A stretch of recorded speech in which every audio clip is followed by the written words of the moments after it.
We're here today with three very wonderful people that I've been incredibly excited to interview for a very long time. First off, could all three of you guys introduce yourself first off with the one that most of you people know, Dark? Hi. Well, tell us Dark, tell us who you are, where people can find you, that type of stuff. Okay, well, in that case, then obviously, the majority of you guys will know me from Stacy Streamers' his mod, Dark Hole Sun, twitch.tv/Dark Hole Sun. Twitter's exactly the same. Other than that, I'm kind of nervous, so I'll give you a heads up just in advance. Nah, there's nothing to be nervous about. It's just us having a good time and talking. Go ahead, Cherry. Hi, I'm Cherry, also known as Cherry Ray, R-A-E. Cherry like the fruit. I am a streamer and accessibility advocate and speaker. I stream 5 days a week on twitch.tv/Cherry Ray, and all my social media is pretty much Cherry Ray as well. So you can find me everywhere on the internet like that. We have a pretty good community over at my Twitch. And I'm also a part of Gummel's community. So I'll let you lead into his intro. Oh, well, excellent. My name is Gamal Knox, a.k.a. The Accessible Gamer, and I'm also a disability advocate and founder of the Accessible Streamers Twitch community. I also am a mod for the Disabled Gamers subreddit. And, I also stream on Twitch. I do about 7 days a week. And I've also done speaking engagements at EGLX and TwitchCon in the past. Really? You were at, you did speak at TwitchCon for that, huh? It was 2 years back, actually, which was really, really nuts because it was the first year that I had been streaming, and I was just, like, absorbing the Twitch culture for the very first time. And talk about just a hello to Twitch on that one. Hey, you're new. Get up there on stage. Oh, okay. That's cool, though. Yep.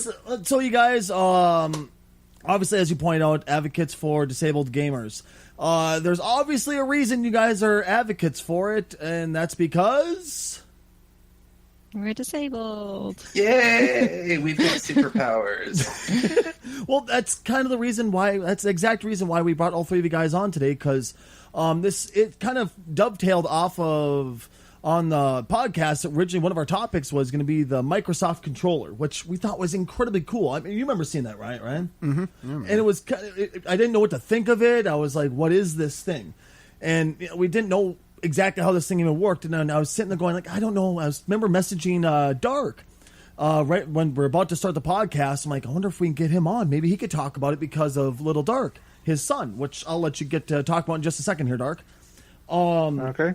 But I was like, well, I messaged him, and he's like, well, actually, I can't do this right now because I'm busy, but I can hopefully get you someone from, Able Gamers, Accessible Gamers. I'm like, what do you mean by that? And he told me it was up, and I was like, and we're going to hold this topic until we get a chance to talk to everybody. And I think that's probably the best thing we could have done, because you guys can actually tell us what the technology is able to help you guys do.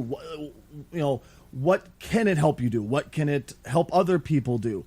Like, because I know Cherry, if I remember correctly, you were one of the beta testers for it when it was just in the infancy, right?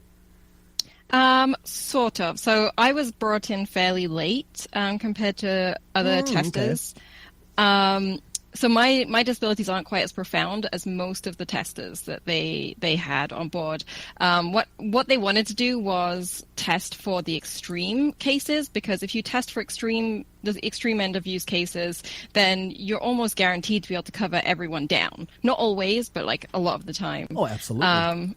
So when I was at GDC and GAConf earlier this year, I spoke at both. So GAConf is the Games Accessibility Conference that runs on one day of GDC. And GDC is the Games Developers Conference, for anyone that doesn't know. Okay. It's the biggest conference for games developers in the industry. And it takes place in San Francisco every year. So I did a talk at GAConf, and then I was on an accessibility panel at GDC. And when Xbox saw my talk, which was very emotional, they're usually very emotional and personal, just to make everyone awkward. Just sit back and strapped in, ladies and gentlemen. This is going to get awkward real fast. Yep. That's how I start out all my talks. I'm like, I'm awkward, so you're just going to have to deal with it. I overshare. You're just going to have to deal with it. And so at the end of my talk, the head of accessibility at Microsoft and one of the design leads at Xbox came over to me and were like, we have this amazing project we want you to be a part of. And Bryce, who I knew, who works he's the head of the inclusive lab at Xbox.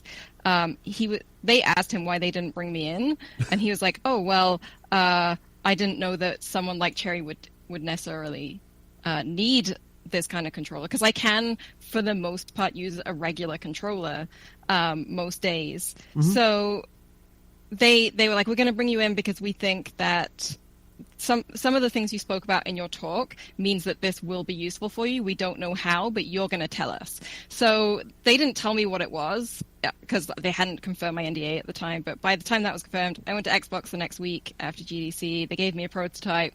And then basically what I did was kind of in the last 6 months of development, I helped them understand how someone with progressive disabilities that know that they're going to get more disabled in the future, mm-hmm.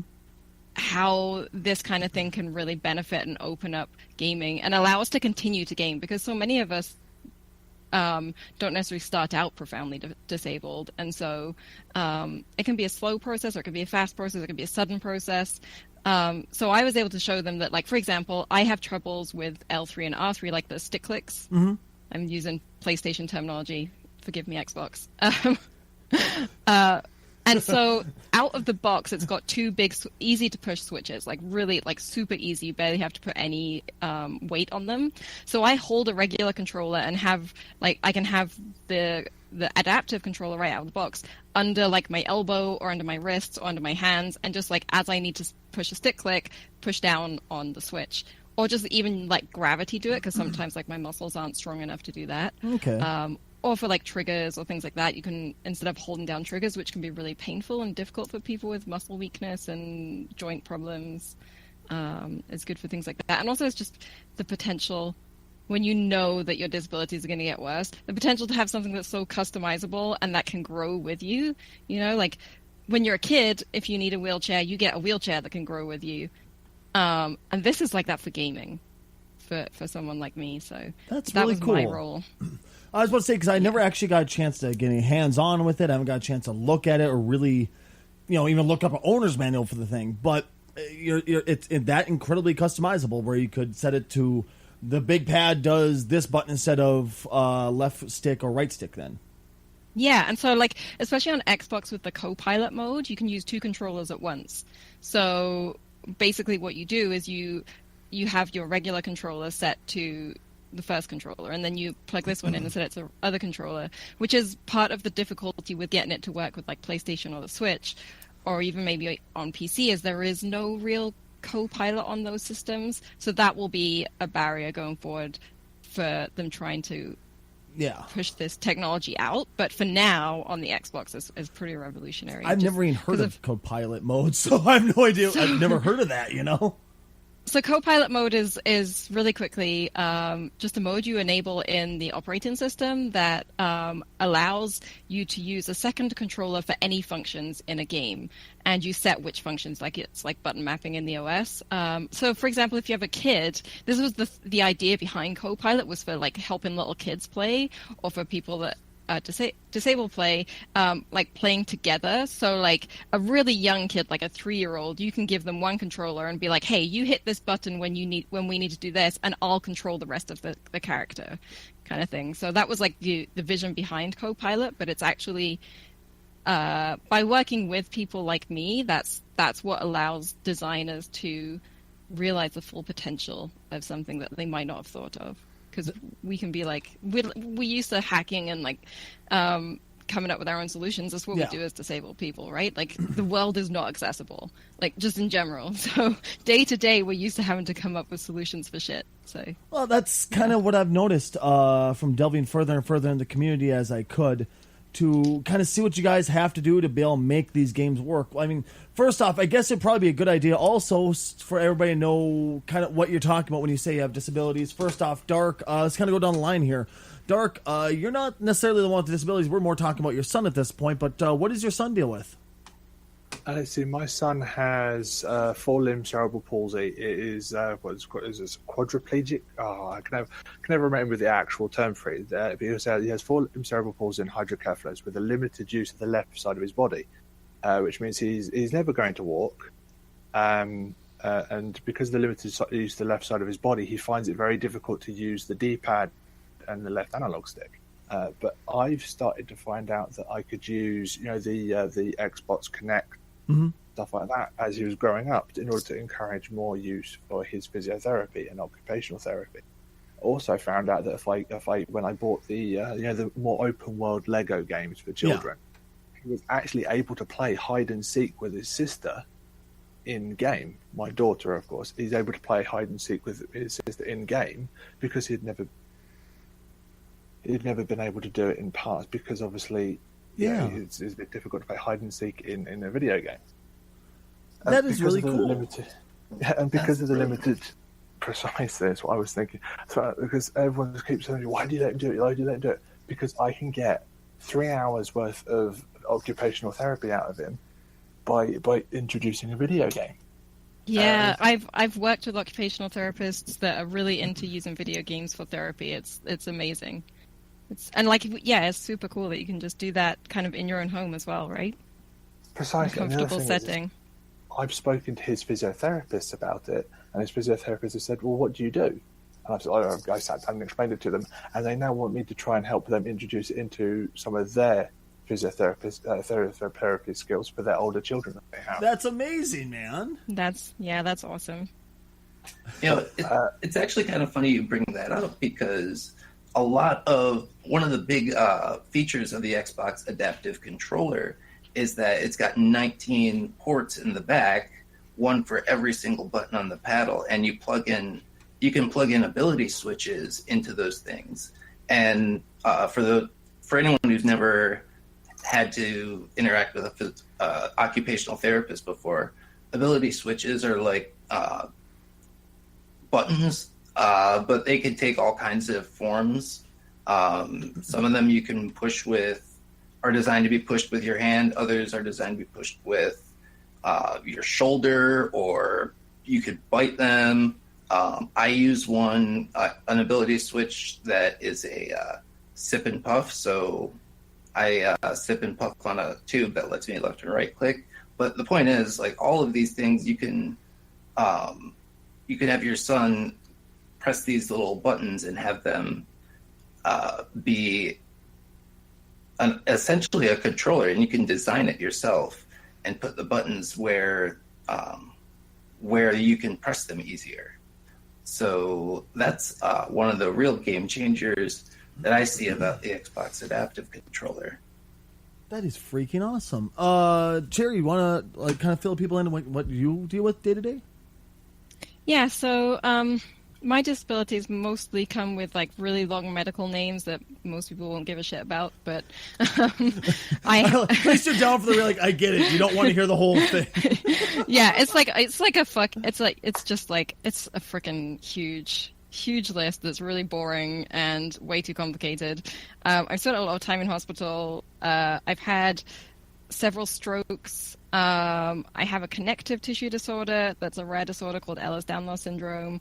It affects everything. It affects my collagen, so it affects everything from my joints, like my soft tissues in my joints, like they dislocate extremely easily, all the way to my internal organs, like my digestive system is partially paralyzed, and also my blood vessels, which is how I've had strokes, because they tear very easily. And like my soft tissues tear very easily too. So I'm like constantly injuring myself just doing like normal everyday things, like opening a bottle. I can tear like a tendon or something. Yeah, so there's a lot of pain. And sometimes I have restricted movement. Sometimes I have muscle weakness. That's like a mild muscular dystrophy, which most people are familiar with. I use a wheelchair. Some days I have excellent use of my hands. Some days I have such bad use of my hands and my upper body that I basically can only lie in bed. So it really varies from day to day. Like some days I can like do small crafts.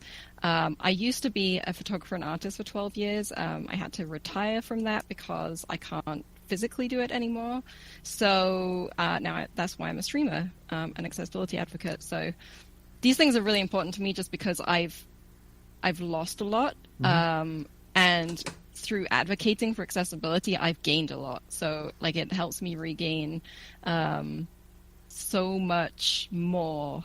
I would say that like my life is richer now as a disabled person. But here's the thing is I've always been disabled. It was just like mild enough that I could pass, if that makes sense, before I had my strokes. And I'm also autistic and have ADHD, so I have like cognitive disabilities that affect like things like memory and executive function. So like it's really hard for me to organize tasks in my mind and things like that. Like some open world games are just like so overwhelming that I'll have a meltdown kind of thing. So I'm affected cognitively, which is something we don't talk about much because there's like huge stigma. Like reading is really hard for me, even though I'm really smart, like not to toot my own horn, but we've got to look at our positives sometimes, right? So, so like reading comprehension, like there's huge stigma around that, but like reading comprehension is something that affects so many people. I think something like 12% of the world have dyslexia, which can affect people's ability to read like lore in a game, which lore is awesome and enriching, but if it's difficult to read because of the text, then like that affects a huge number of people. So I have like a really wide experience in terms of disability, but so that's as nutshell as I can get. Sorry. Hey, you know what? At least we got it all kind of honed in on there. Gamo, go ahead, my friend. Oh, wow. Oh, is this my introduction? Shoot. Oh, my gosh. So, yeah, my name is Gamal Knox. I go by the name Accessible Gamer. That's the name I stream under. And I wish I could say that I've been disabled all my life, but I became disabled through sheer stupidity. I injured myself I had a spinal cord injury when I was 20, and so, 15 years ago. Oh, geez, I'm old. Listen, I do the same exact thing every day. I sit up and look at myself, go, "Fuck, I'm old. God damn it." Old enough where I have to do math. That's what I say. I love that. I'm so using that in the future. Yeah, right. Better. But the spinal cord injury. I ran into Lake Michigan. When it got about waist deep, I dove in and crunched my head on a sandbar. Ooh, the momentum caused one of my vertebrae to burst, and I've got like a bruise at the C5, C6 level. So I'm paralyzed from the chest down and in both hands. So I haven't held a paddle since then. Back when I had a PlayStation 2 and was tearing through Final Fantasy X, I think it was. Oh, that's such a good game. Yeah, halfway through, I never finished it. No. I know. What someday? I have it on PC. I should do it someday. But yeah, so I'm a no-handed gamer, and I have to find ways to adapt to that. And I think this adaptive controller could be a really big help because not only can you use it on Xbox, but you can also use it in Copilot mode on the PC. So I could link it up with my currently existing mostly DIY setup, and really get into a lot of games that have more inputs to them, if that makes any sense. Like take Dark Souls, for example.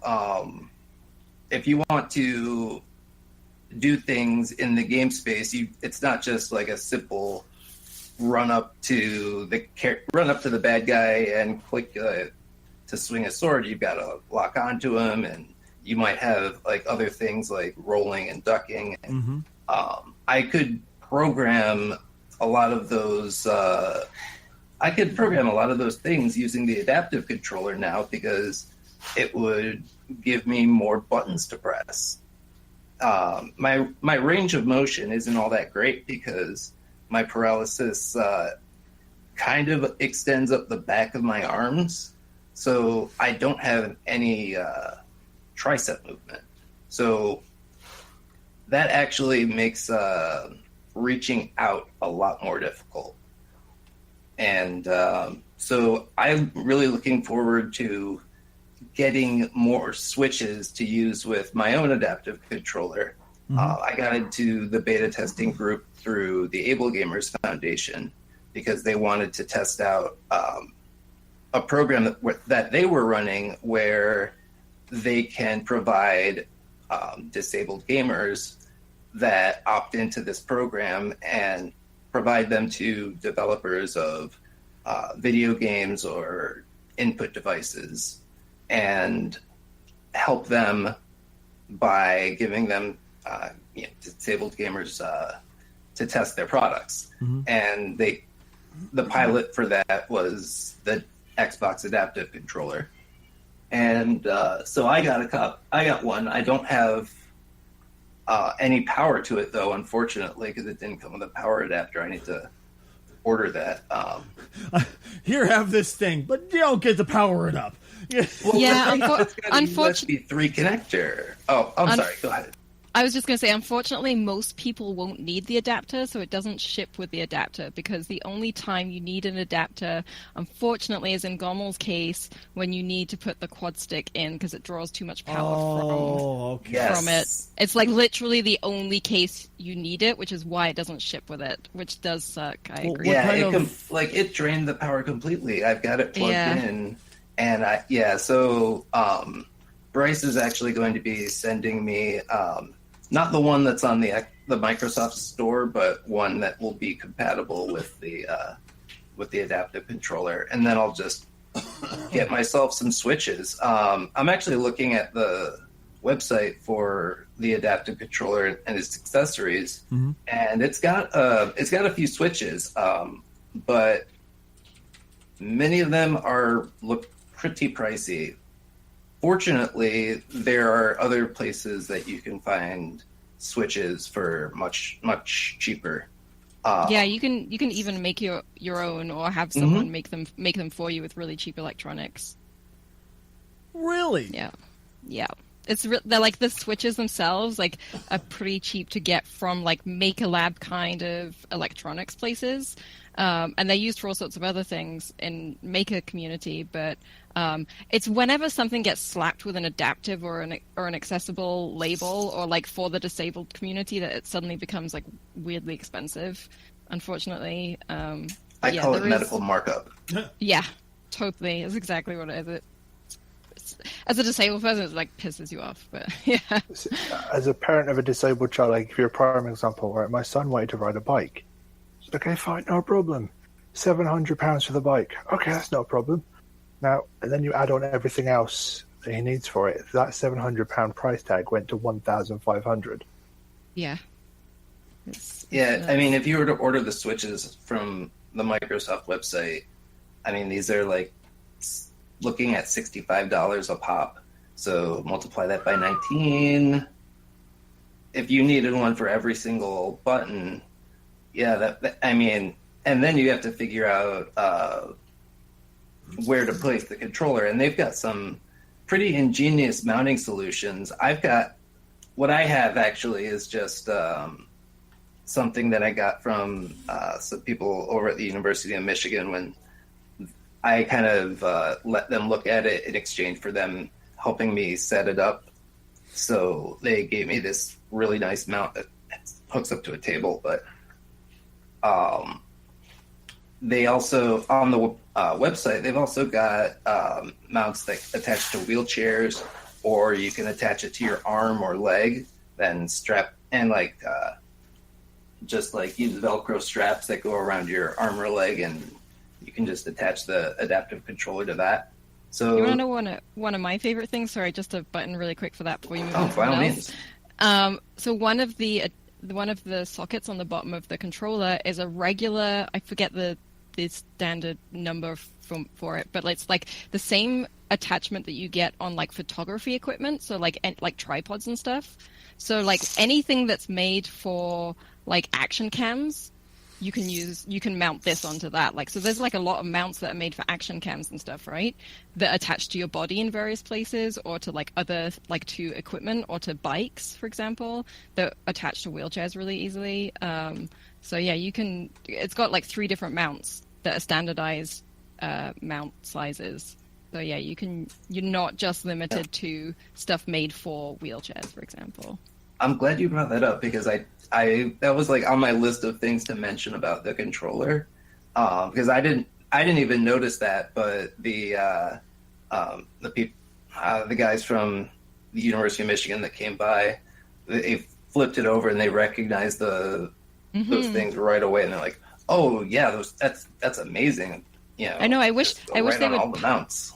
Right? I wish they would publish that information, because like as a photographer of 12 years, I recognized it instantly. But like most people haven't ever had to deal with like serious photography equipment, so they wouldn't necessarily know. But yeah. But it's growing pains, you know? I mean, this is like the first device of its kind, and right. I just can't wait for Sony to make a version, and then for Razer to make a version, and hopefully each one would do it for slightly cheaper. And that's how, I guess that's kind of how capitalism works in our favor for once, right? Yeah, healthy competition. There you go. So far, I've already learned way more than I was expecting to learn in this interview, so thank you already for that. I mean, there's things that this controller's piece of hardware will do that I couldn't imagine would have done. Because remember when I first looked at it, I was like, oh, so it's just huge analog sticks and that's it. That's what I honestly thought it was. But I never really bothered flipping it around and taking a look at it even in the pictures. And I'm not going to pretend that I know everything. I had no idea about the actuators. What was it called again? I'm sorry. The switches. The switches, thank you. Oh, yeah, ability switches. Thank you. Stacy, remember English. But I've never even heard of the switches before. So, I mean, that's amazing that they can work together like that. So think of them like this. They basically work exactly the same like old school arcade sticks. Like the switches you get in old school arcade sticks are the same kind of switches. They just get like they get a different name when they're applied to disability. But they're the exact same technology. Like they're that simple. Okay.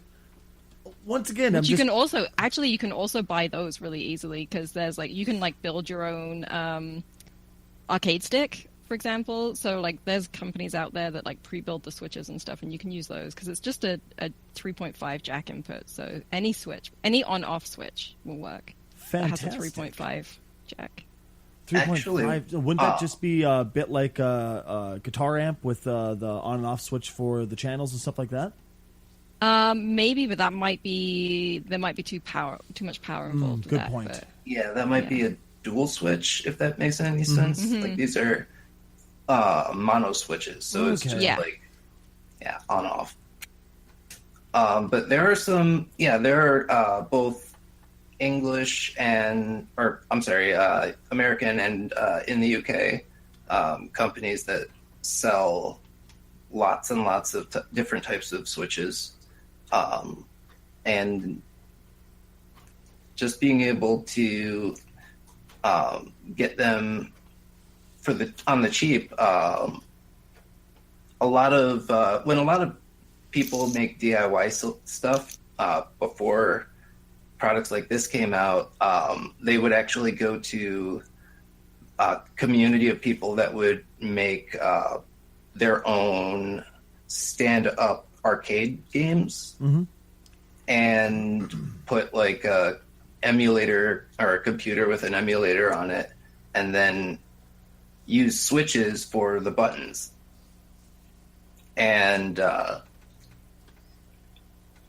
that's how they've been able to that's how mostly people have been able to find products like these on the cheap.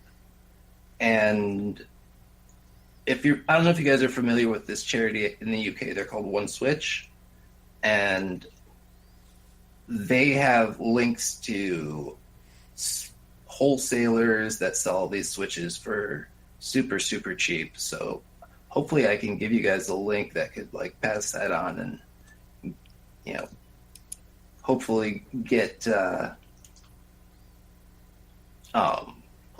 someone who's looking at this product and wants to buy it. Hopefully they'd be able to get switches without breaking the bank, because I know if I was going to use something like this, I'd have to have a whole array of switches around me, and I'd be pressing them with arms, legs, and everything that I possibly can.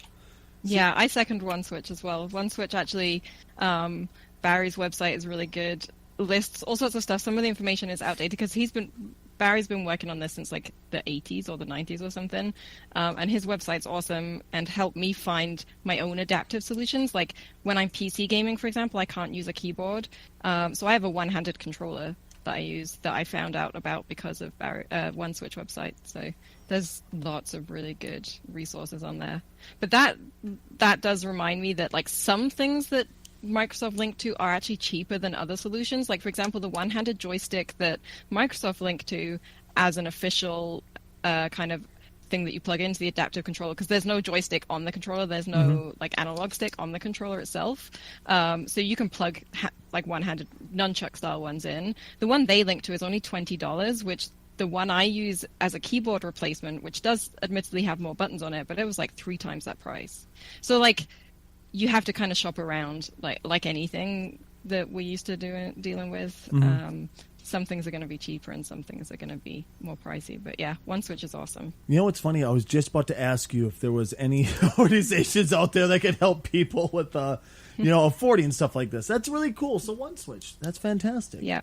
Also, Warfighter Engaged, they actually helped develop the adaptive controller, and they have built arrays with switches. So they've 3D printed specific setups that they've come up with. Like everyone can come up with their own setup with the switches because everybody's body is different, and disability is huge monster of a spectrum with so many different ways people are affected by disability. So, but Warfighter Engaged, who originally started out working with vets, but now work with all sorts of people, are run by occupational therapists. And so they've come up with some solutions that, for example, like various levels of spinal cord injury, which is something that's very common for vets in terms of acquired disability. They've come up with like arrays with these switches. So there's like one with 4 switches together, or there's like one in a line with 4 switches, and sell them on their website. So yeah, I can get you a link for that too. Fantastic. Awesome. I would love to put all these up on the site too, so people, if they're listening to the podcast, they go, hey, that could help me. There's the link right there for them. I'm serious. I can't say how happy I am I've had you guys on already. I mean, we're not even done with this interview yet, and I'm already extremely happy. Thank you. I actually have a couple questions. Well, first off, actually, I want to say something real quick, Gamal. I was watching you play Warframe. Holy shit, dude. You are nuts. Like, I have no physical disabilities, and you would want me any day of the week. Holy shit. How long have you been playing that game for, and how the hell did you get that good at it? Seriously, man. Well, the thing is, I actually, the way I play Warframe, I've only been playing it really for maybe about a year. Yeah, thereabouts. The way I play, though, is mostly using voice commands.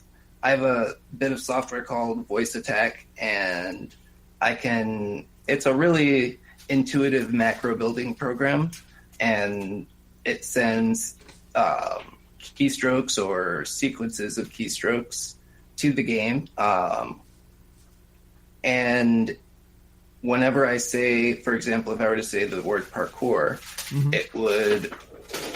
that command, what it does is it executes other commands that I've built. So let's say I build the command slide, which is just running and then holding down the crouch button. And let's say I build the command jump, which is just the space key. And if you combine the two, you do what's called a bullet jump. So if you run and then crouch and then hit the space bar, you'll flip up into the air in whatever direction you happen to be facing. So I built a command for jump and for slide, and I put those together to make a command called flip. So whenever I say the word parkour, what that does is it executes the command jump, and then the command slide, then the command flip, and I think I throw in a few pauses for like 1/10 of a second, and it just keeps repeating that sequence until I say the command back, and that just stops everything. So I've had a bit of practice in doing it, and it kind of helps that I've had some people show me like the ropes and how to play the game well, and that's what I've kind of been trying to do lately, is just by finding newer people and paying it forward and just showing them how to play and how to. I mean, it helps that the game is really well optimized. It's got a good grind, and the lore is interesting enough, and frankly, it's just gorgeous. Yeah, so, I would love to know if it's pretty anybody. appealing. I would love to know if anybody from Warframe knows what you're able to do with the software and the hardware itself too. I think they do it. I think they do at this point. 2 weeks ago, we had an event for with the Warframe community, a lot of their partners, and a couple folk from Digital Extremes. They came by as well, and we raised $3,400 for the Ablegamers Foundation, which was pretty awesome. And I mean, that's 34 Xbox adaptive controllers right there. That's fantastic, man. That's absolutely fantastic. So yeah, that's so awesome. Warframe is one of the examples I give as an accessibility specialist, because the reason Warframe is so accessible is because of its vast amount of options. Like their settings menu is like nothing compares. You can do anything in that game. You can fully rebind every command, and it is really accessible. And I never actually thought that, because when I think of how I would play the game if I were able-bodied and could move my fingers, I would have carpal tunnel syndrome by like the end of a week. I mean, I don't know how I would play it if I were able-bodied. It just, yeah, I mean, is that weird? Because it's kind of beyond me almost.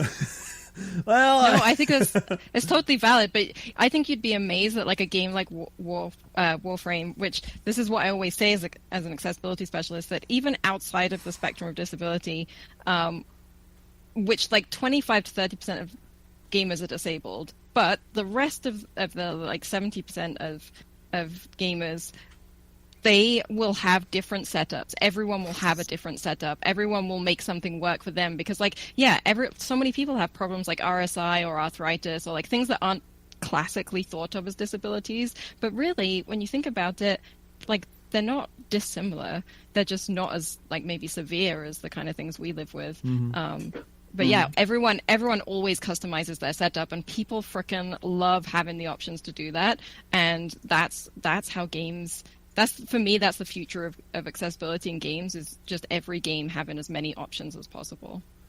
Well, See, that's the thing. That's why it's always best to frame it that way. Right. I mean, instead of saying accessibility features, you call them accessibility options. That way, even the most hardline anti-accessibility purist would say, oh, okay, they're not going to take away from my enjoyment of the game because I don't have to enable these options. is that an actual thing? Is that really? Oh, yeah. Can be. Oh, my God. Yeah, it definitely can be. Some people would be like, well, this game isn't meant for the disabled, so know your place, or something like that. I get that. I get that at least once a week on Twitter, and like we all know that gaming can be toxic, right? Like, No, I've I've never played League of Legends before. Oh God! I've been chased off by Twitter by people telling me that I should be dead because I'm disabled and I shouldn't be playing games. Huh?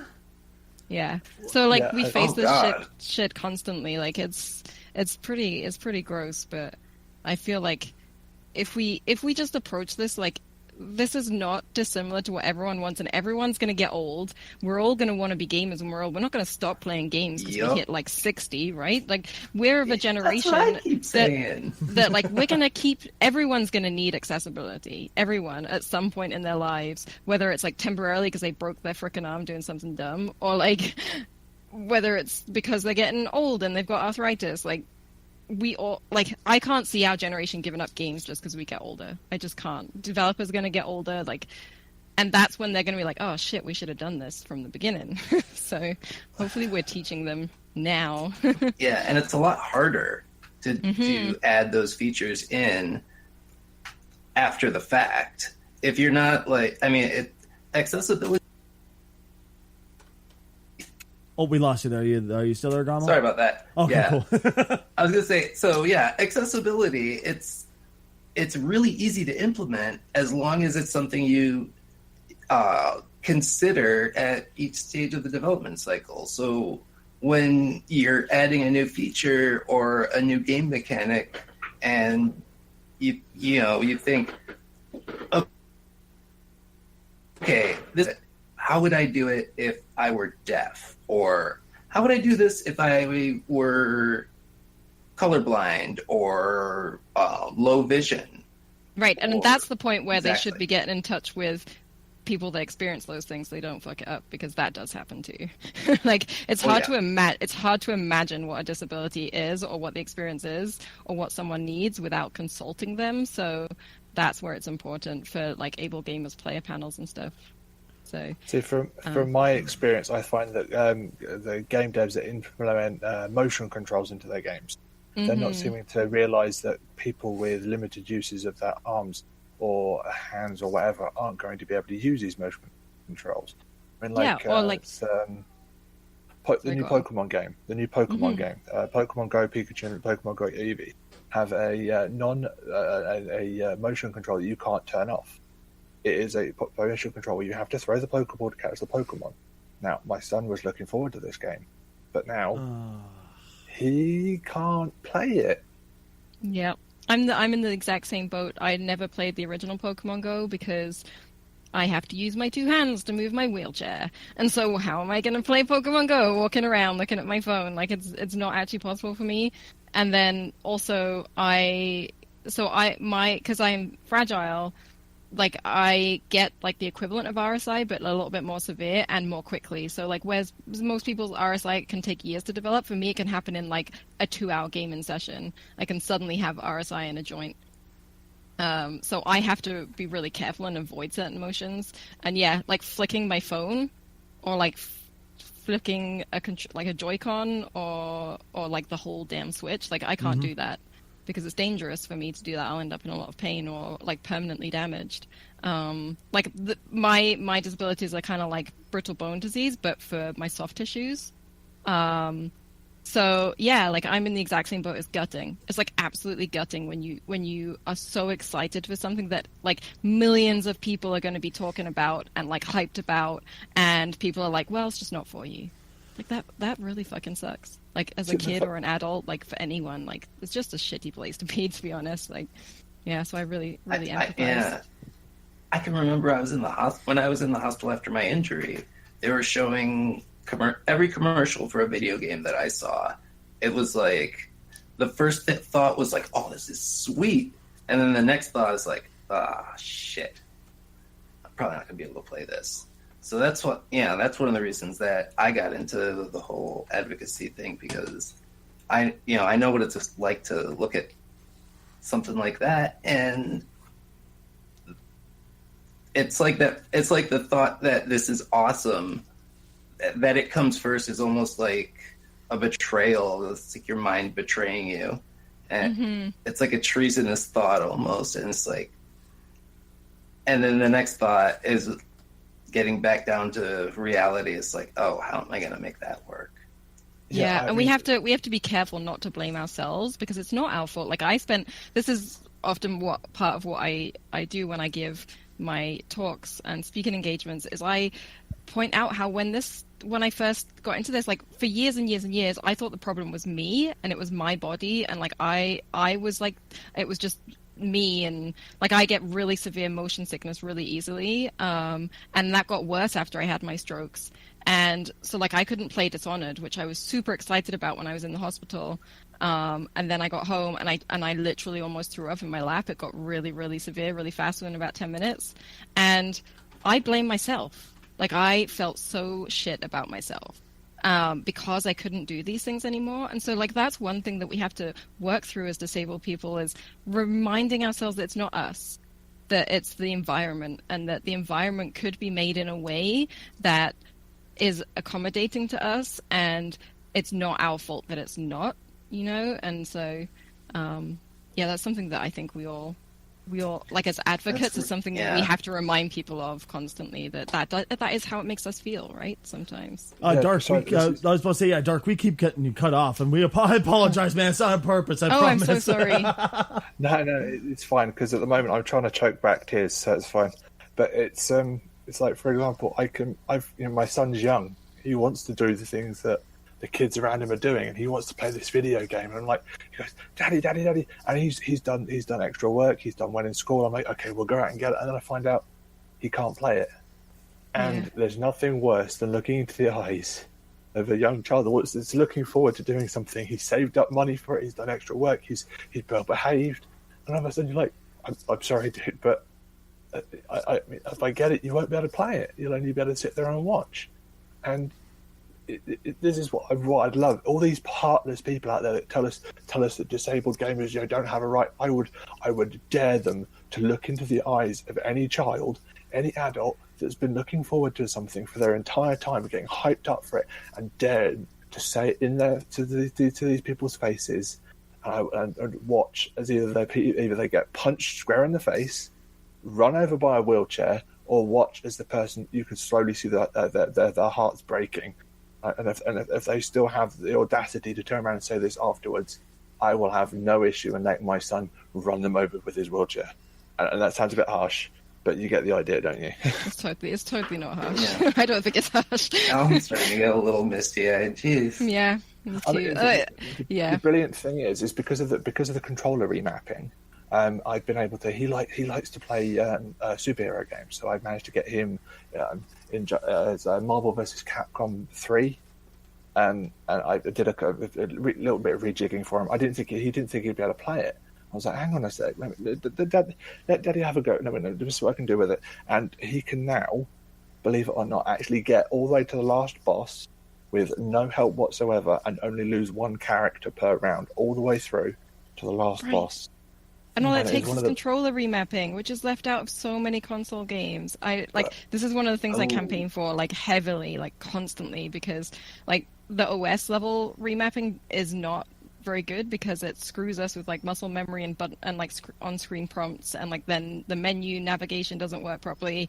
Like you need in-game button remapping, and just how much that enables. And it's such a simple thing that like is forgotten about or thought that isn't needed, but such a simple thing can enable someone and just change their lives. Like this is part of why I get emotional when I give my talks and things, is because video games do change our lives. Like this is something that I always tell everyone: video games saved my life, like over and over. And Here. I'm sure it's the same for other people, that like kids that experience disabilities and adults that experience disabilities, that video games enrich our lives more than, like, they enable us to do so much when they're made accessible.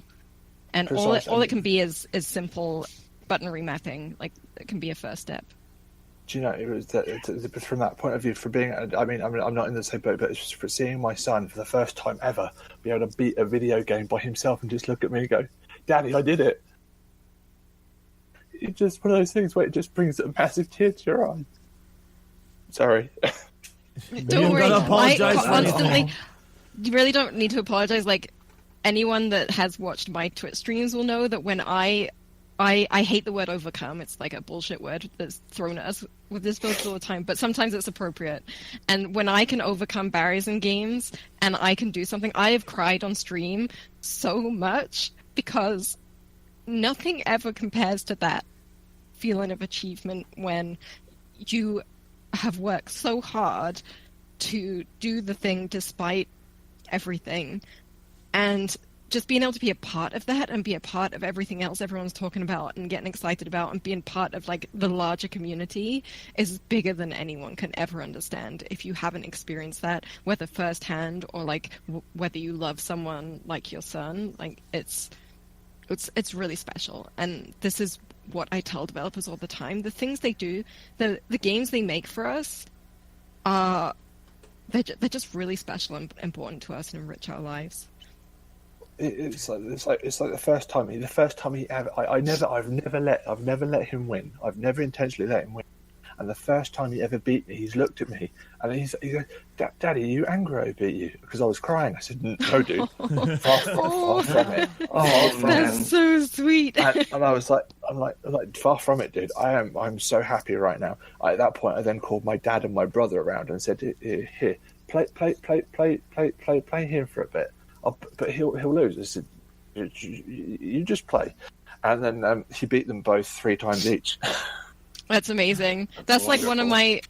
I love that, watching other people like get their ass whooped by someone they think that isn't capable. Like I have a friend called Sightless Combat. He has 0 sight. He is not legally blind. He does not see anything. That guy's awesome, Visually, he sees things with his other senses, obviously. But he talks about the way he communicates with the world as seeing, even though like he doesn't have any vision whatsoever. And anyone that tries to challenge him at Killer Instinct, they will 100% get their ass whipped. They can't. No one can beat him. It's like it's such a cool thing to watch. I don't know because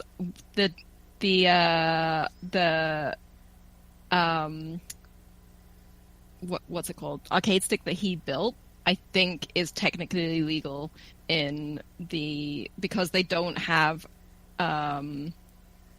There's like a huge argument in the it's like one of these toxic arguments about like it's cheating, but all it is like an old school arcade stick, and there's like huge arguments in the community about it. But yeah, anyone that plays like side by side with him in person gets their ass whipped, and it's just hilarious to watch people trying to beat him and be totally surprised that this guy who it's like he's totally charming too. He's just like, yeah, give it a shot. You know, he's like super British, right? And he's just like, come on then, like, and he's like super friendly. He's like, come on then, give it a shot.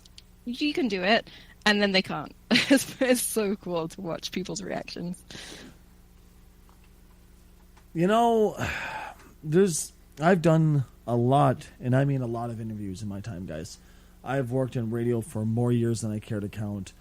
I've done more interviews than I could ever count, period. And this has got to be one of my favorite interviews I've ever done. The emotions. I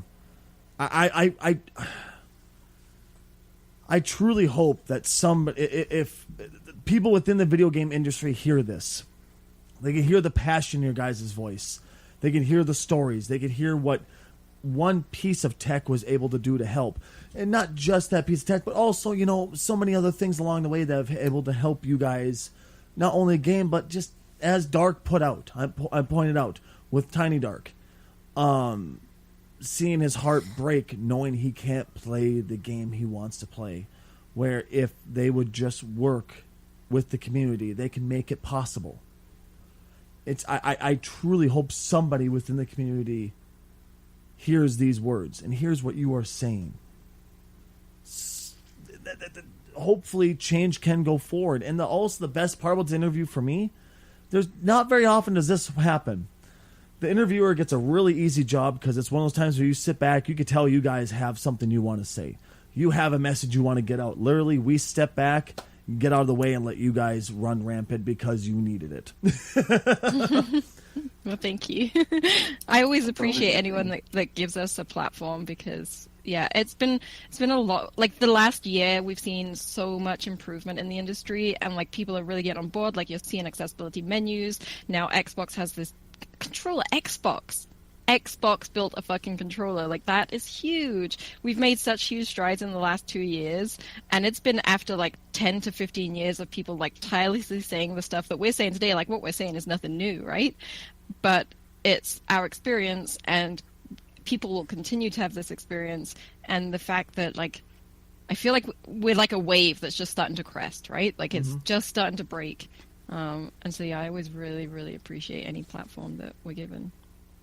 See, the funny thing is talking about game devs. Cherry, I believe you shared this on your Twitter a little while ago. There was a game dev who added accessibility options into their game and sold, was it the same amount of copies that they sold in a 6-month period of having it? And then at the time they put it in, they sold the same amount of copies in, is it a 1 week, 2 week period? Yeah, it was 1 week. It was Infernium, which is an indie game.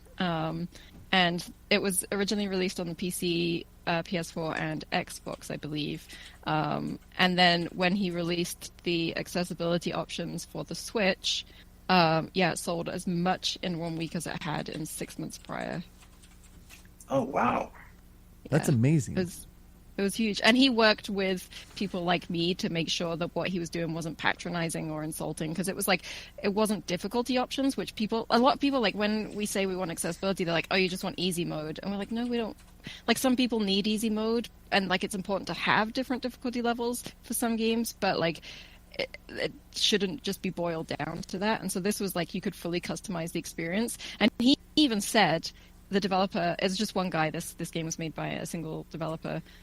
He said that this was not how he intended the game to be experienced, but that didn't matter because he was just so happy that people were loving and like, because when you release a game, a big part of releasing a game is like, you can intend for a game to be played a certain way all you freaking like. Gamers are going to do whatever the fuck they want because it's what we do. And so like, the idea, it's silly to have this idea that it's a precious baby that should only be experienced in one way. And I think that's where the misleading thing comes in. And so, yeah, he said, this was not how I intended it, but this is so cool that so many people are now experiencing my game. And I sold way more, like, monetarily. It paid his bills, like, that's important too. I think it's usually the mark of a good development studio that if they see their player base experiencing the game in a way that they didn't intend, and then embracing that instead of, say, trying to remove the feature, like some might instinctively do, that's usually the sign of the type of studio whose products I'd want to purchase. That's for sure. Oh yeah, definitely. Like there's a lot of like myth around disability generally in society, but especially in gaming. There's so much myth about like, oh, that's cheating. Like I just this is another emotional thing I might get emotional about. But yesterday, my Twitch community raised enough money to buy one of my viewers an adaptive controller, like a customized SCUF controller. That he will use adaptively, and like that was just such a big deal that we managed to do that because we're like relatively small in Twitch terms. I have like 1,000 followers, so we did that. And here's the thing about the SCUF controllers, which enable disabled people to play games they couldn't otherwise.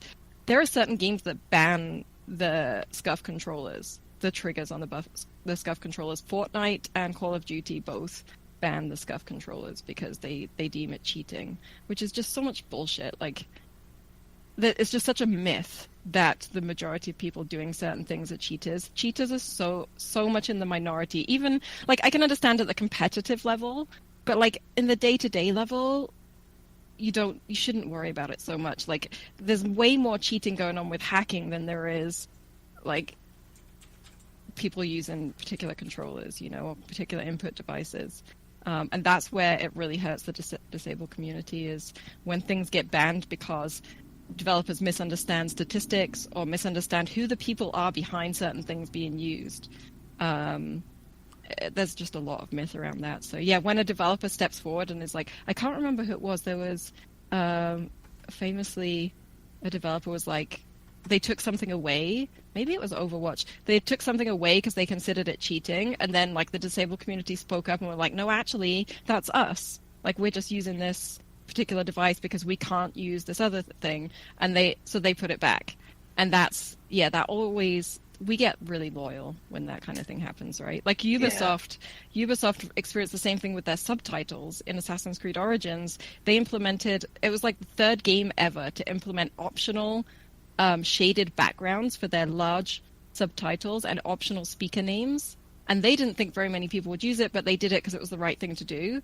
And 60% of players used it because Ubisoft have a huge user research department, and so they can track these things. And 60% of all players used it.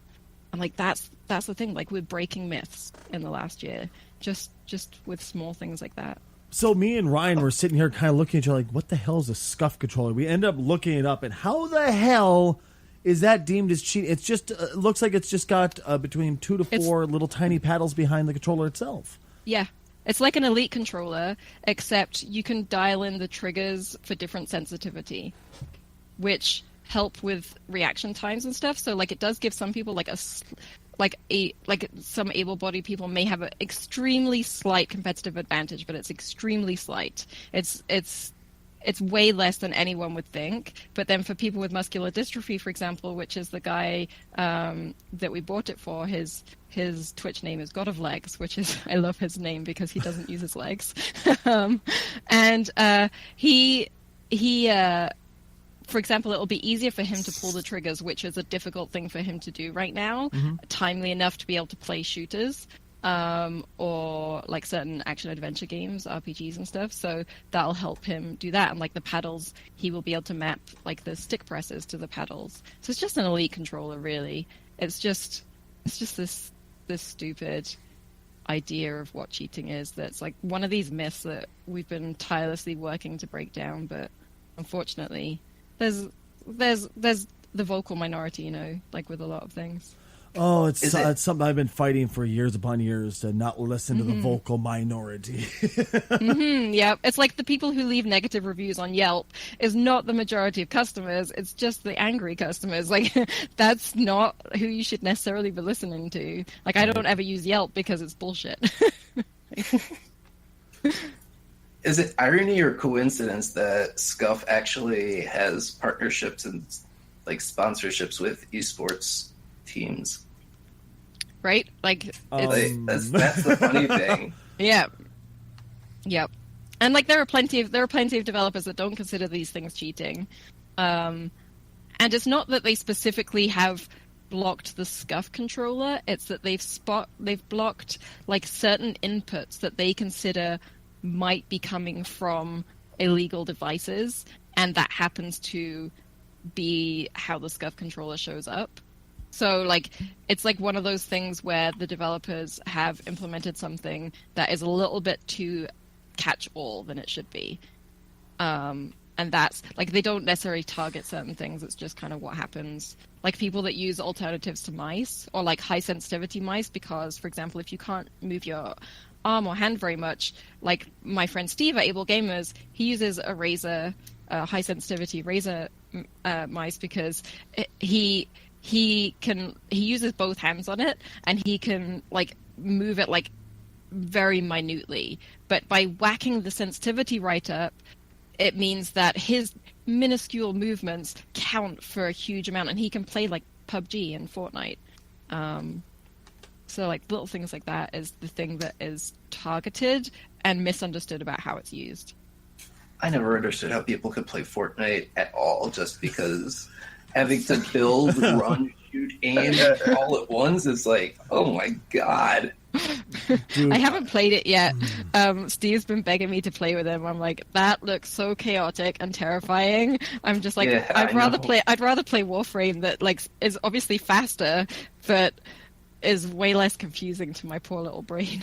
Me and Ryan. Also, the Warframe isn't competitive typically. That's exactly. True. Yeah, I love co-op. I'm all about co-op. I say me and Ryan ended up buying an Xbox just because of him. Like, I've never been an Xbox kind of guy. Just not because, like, oh, Xbox sucks. Just the exclusives were never my thing, and the controllers usually hurt my hands. But I ended up picking one up just to play with Ryan, just because I was like, well, my buddy's got one. He doesn't have a PlayStation, so I'll pick one up just to game with him. He's like, hey, you want to try Fortnite? I went, yeah, sure. I think we've played a total of twice at absolute most, and every single time I'm going, this wasn't as fun as I thought it was going to be. Oh, man. Honestly, I feel like that about like 99% of PvP. Like PvP stresses me out so much. I used to play it a lot more. I used to play it a lot more when I was younger. Like I played Halo and stuff. But I was like an angry person then. So now I'm much more happy just like chilling with my friends. You know, funny you bring that up, Jerry's, because I used to play League, and I became a horribly angry person because of League of Legends. And then I ended up just quitting all PvP, period, any multiplayer games ever. I quit. And then I finally was like, well, I'll put my big toe back in the water and see what it's like. Tried it out with Dead by Daylight. And instantly I was like, okay, I could do this. I can do this without being angry. And it was one of those things where I truly felt I wasn't ready for it. I wasn't ready for multiplayer. I wasn't ready for PvP because I just wasn't in the right state of mind for it. Waited a couple years until I was like, okay, I'm a little less angry now. Let's try this again. Now I love it. Sure, the community is shit because any online community with multiplayer is going to be garbage no matter what. You're going to get minority. That's exactly it. The majority of people are quiet or very positive, but there's that very vocal minority that makes you just want to slam your face against the keyboard, you know? Yep. Which I have. Scream into a pillow or develop a drinking habit, whatever. Yeah, one healthy, the other one not so much, but yes. Well, I don't know, screaming into a pillow. I've torn my vocal cords by screaming before. So bloody hell, lady. Know. I used to be a lead singer of a metal band, and even I couldn't pull that off. Well, that's my fragility. That's just my special superpower. I'm just super fragile like that. So. Cool. Doesn't take much. Oh, boy. That I couldn't do that. I yell way too much, man. I couldn't do that. I know. I've had to learn to rein it in because, like I said, I'm autistic, so I have something called meltdowns, which is like meltdowns are really hard to explain to people, but basically it looks like a tantrum. It's not a tantrum. It's like you lose control. So it's not like a thing that you can really control. But like if I get too frustrated or overwhelmed, or if like if too much is going on sensory wise, like if I'm outside in like a big crowd and it's really noisy, like that will stress me out and like it will build up, and then I'll come home and then something else will happen. Like when I tore my vocal cords, I was on a feeding tube and it kept getting blocked because I have like weird anatomy, and so like I ended up, something exploded and I ended up covered in this disgusting, gross, sticky, vanilla flavored formula because fuck knows why they flavor it ice cream flavored, but because it doesn't go in your mouth, it goes in your stomach. Like you don't ever taste it. But I ended up covered in this, and I just like lost it because I was just like already overwhelmed, and so I had a meltdown. I ended up like, it wasn't like even a real scream. It was kind of like more like a death metal scream. Like it was like I was like in a thrash band or something. And yeah, I like as soon as it was over, because like you kind of lose control of yourself. And it's like a really embarrassing thing that adults don't talk about much because it's seen as something you're supposed to grow out of. But as an autistic person, you can't. Like for some of us, you can't. It just like is part of who you are. It's just how your body releases that energy. And then you kind of come back to it and you're like, shit, now I'm in control. It's really embarrassing and like upsetting in a way. Like you feel really guilty. But yeah, I kind of like came back to it, and like you kind of disassociate in a way. And so like I came back and I was like, why do I taste blood? And I was like, fuck. And then I couldn't talk for a week. So Oof, didn't take much. Anyway, that's a weird story. Why am I told you I overshare. Sorry. It's all good. Well, you know, honestly, I like stories. They're fun. Well, okay, that came off very wrong. Jesus Christ. No.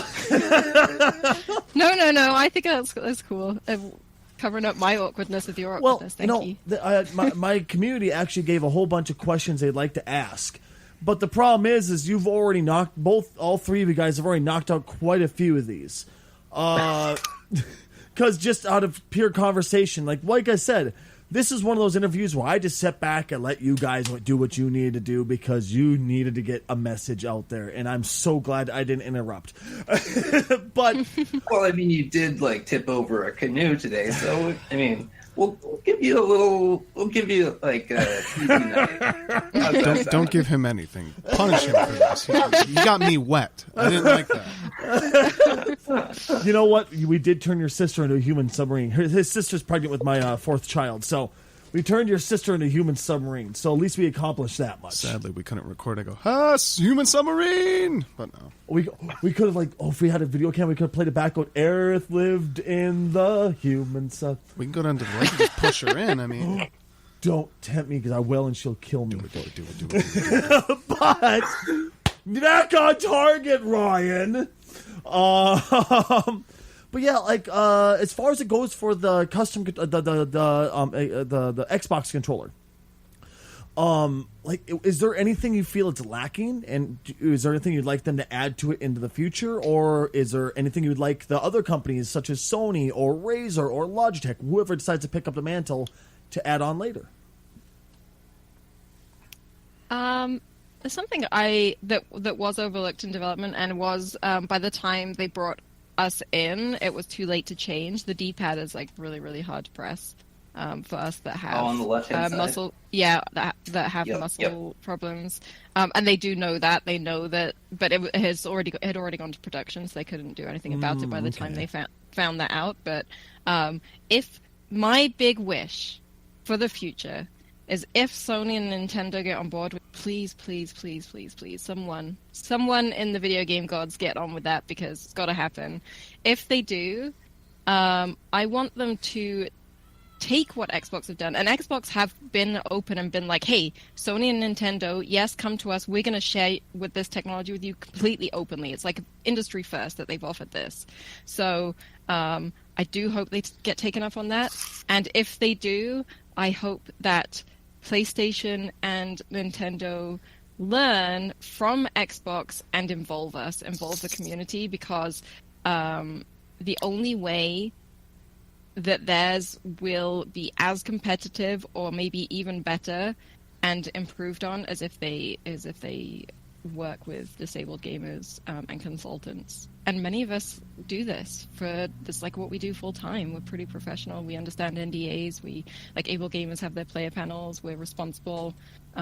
We are as responsible as any other developer. So yeah, that's my big wish for the future. Most of us are adults, I swear. Yeah, right? Well, you know, that's once again why I decided to bring you guys on, because I can look at this thing. I could go, oh, look how cool it is that it does these things, and that's it. Yeah, it's a great representation. You know, I'm doing a good job representing the disabled community. It's a good job, Stace. No, I can't say shit about it. You are the ones who can help me understand why it's amazing and why it needed to be made. Like, Dark, is this something that Tiny Dark could use? It is generally, because especially now that Cherry's told me that there's a thing for oh my god, I've forgotten the name for it, tripod underneath it. Mm-hmm. It now means that instead of having to worry about, you know, putting it on his lap or in his wheelchair, I can put it on the tripod. I can move it around until he feels comfortable. I can adjust it as he gets older for height. You know, and it's just something that, yeah, as he gets older, it's going to become more and more difficult for him to hold these controllers. And now, because of this, I can plug it in and, you know, make it a bit more what's the word? Adaptable. Special. No, well, I was thinking more special for him, because he loves video games. But the fact that because he's still at a young age, that where if he has his own controller, he'll be able to go around to the, you know, I've got my own controller. Nice. All kids love to show off. Yeah.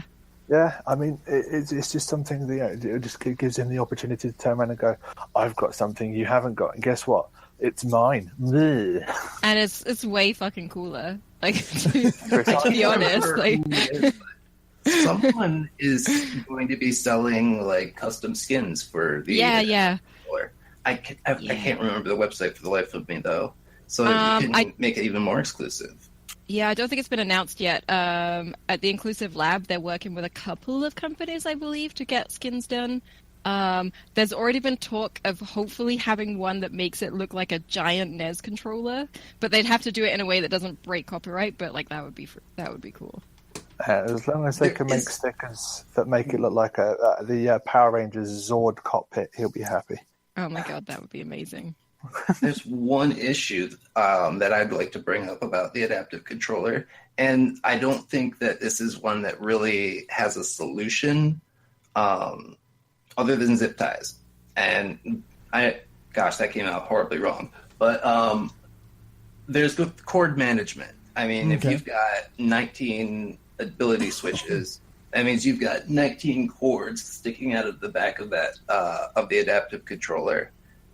And then you add the USB cord That's 20, and then another 2 if you have the ones for the what are they called? The thumbstick analogs. Okay. So that's a lot of chords to be dealing with, and just ask my wife, because she's the one who has to deal with the epic hell that is my USB hub. Because as a streamer and a disabled gamer, I've got my headset, but I've also got all my switches and a sip and puff that takes up its own spot on my hub, and then tripod, microphone, all that stuff. I don't even have room for like a thumb drive, to be honest. So, and these cords just get wrapped around each other all the time because, mostly because I'm kind of a slob. But anyway, if you saw my studio, believe me, I would understand. Yeah, exactly. So, I mean, everybody has like their own thing, and yeah, I can be a little bit sloppier than most, but having to manage all of those chords is going to be a challenge that people probably will need to consider before they purchase the item. And I think that might be something, I don't know if like Microsoft could have like a way to inform people before they spend their money of what is actually going to be required. And I think in its setup, I think that's difficult though, because I think the reason they don't have that is that we are like, the whole point of the controller is that we're also individual, and everyone's setup is going to be super different.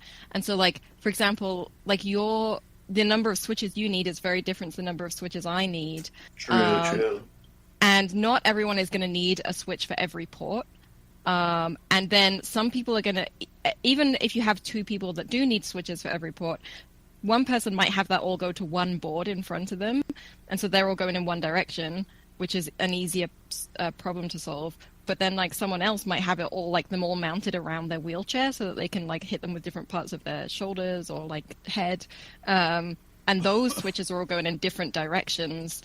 And so that's a whole other problem to solve, right? So I think the problem is, and the reason that Xbox haven't published solutions yet for a lot of things, is because it's gonna have to be up to the individual to some degree, unfortunately.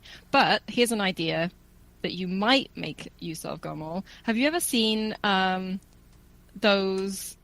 They're like a fabric woven cable organizers that you can get at just like Home Depot and stuff, that you literally like go and buy a length, like a set length, and you can just cut it with scissors, and you kind of like, it just like springs around them and holds cables and turns it into one big cable basically at a certain point.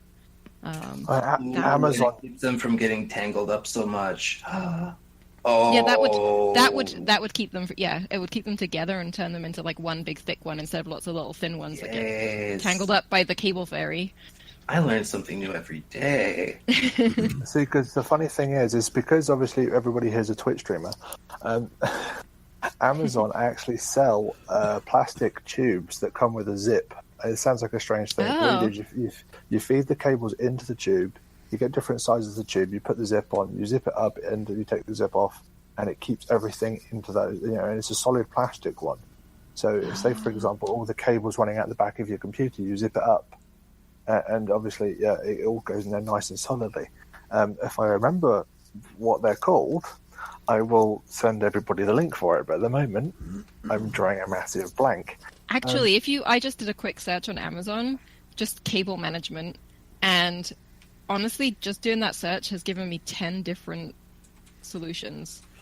Like, it's unreal. Like, maybe even more. Like, 20 different solutions, and they're all really different. Like, the thing that I was talking about is called a flexo expandable braided sleeving. There's, like, these things that are, like, plastic things that, like, can take up to...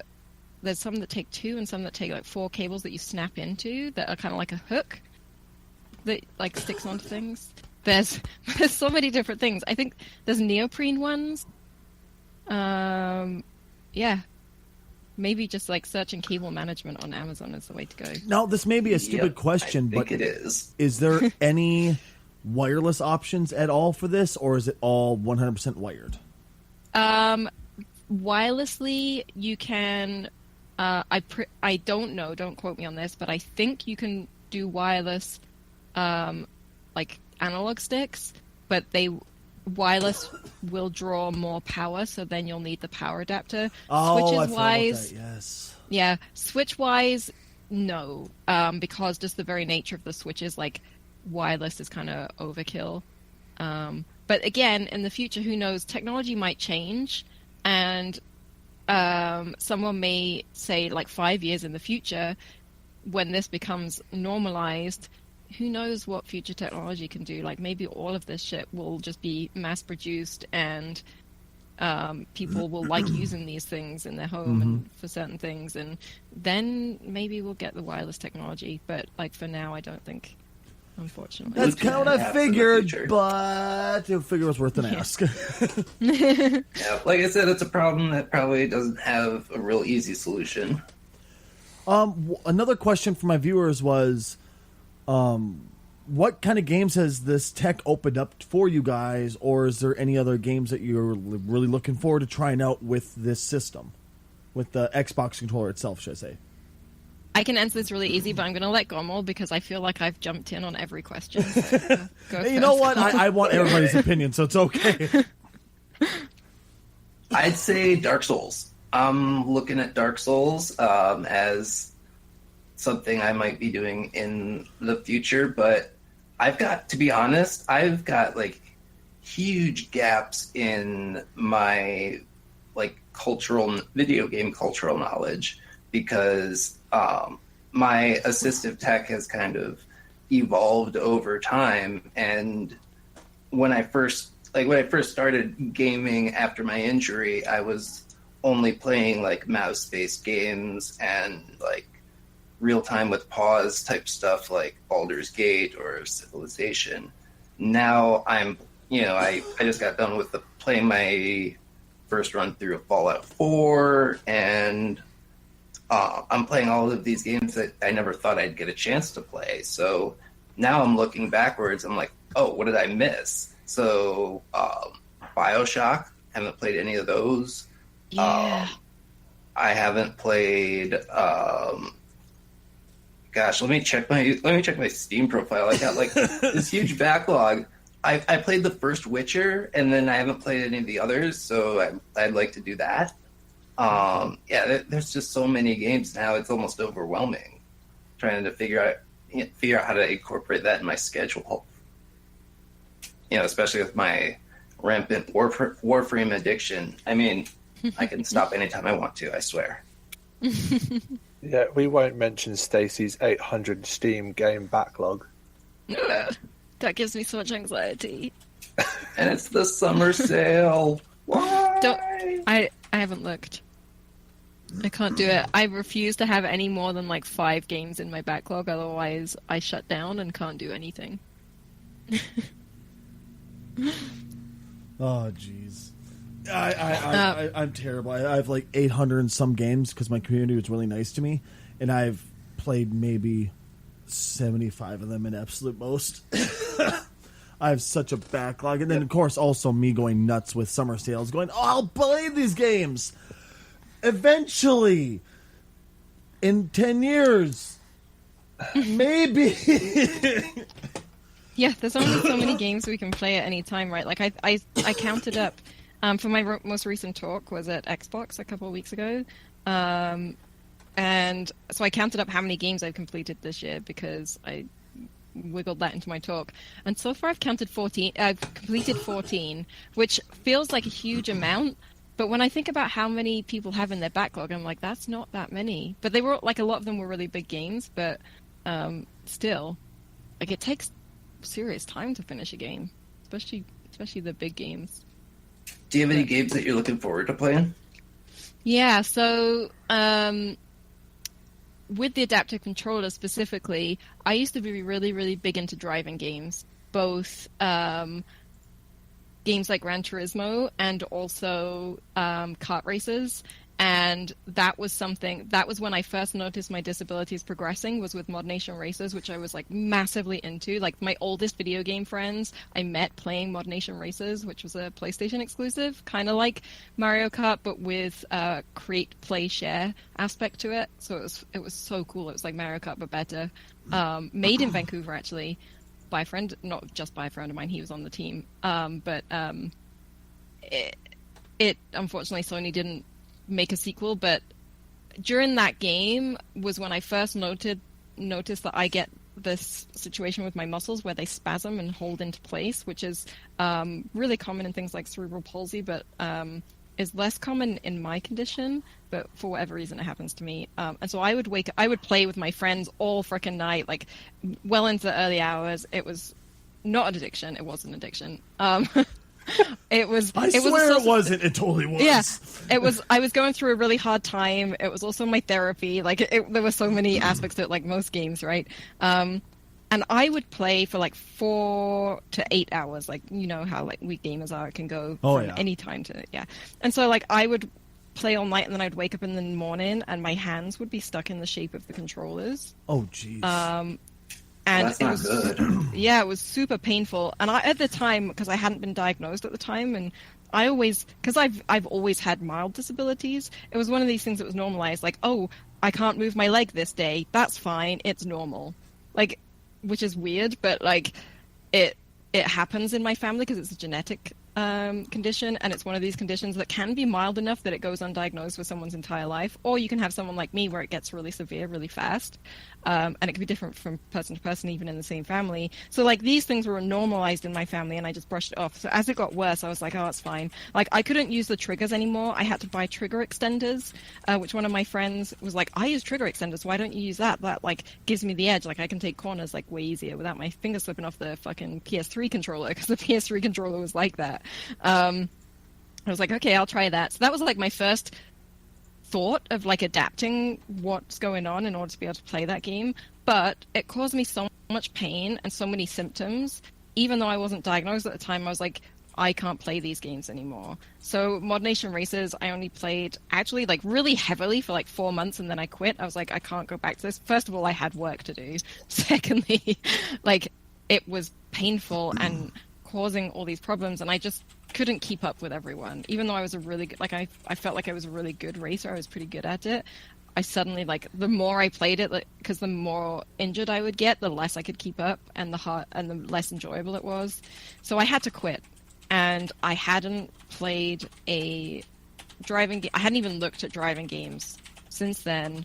And then I went and met with Forza, the team behind all the Forza games, about 3 or 4 months ago for a design sprint. So one of the things I do is like I consult and go into studios during design sprints, and design sprints are where the studio kind of breaks from their normal desk routine and get together like round tables and like come up with ideas and like just let the sparks fly kind of thing. It's like a really awesome creative process that developers do as a studio.